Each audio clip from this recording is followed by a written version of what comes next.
जाए।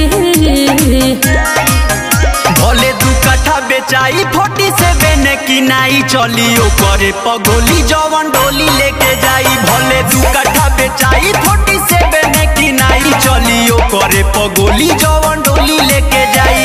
अरे नाना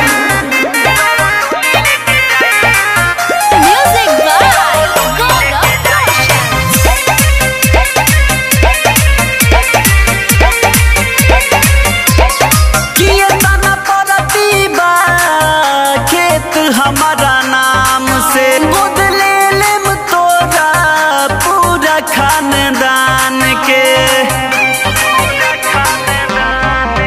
तोहर खाली सुना बड़ बड़ बोलियल बा, तोहर काम बंदूक और गोलियल बा।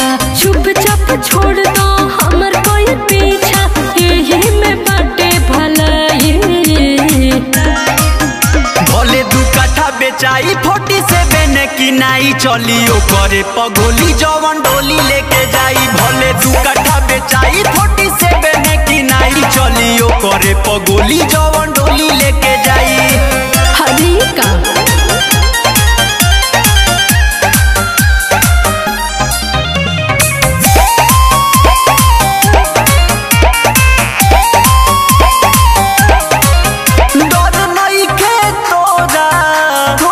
हमके देता रे अपना दीवाना के हल्का में लेता रे।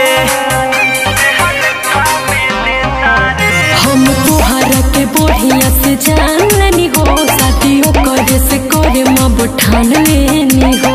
छोटू से करे बड़ हटे अपराधी, जदि जानी तो देही मुआई।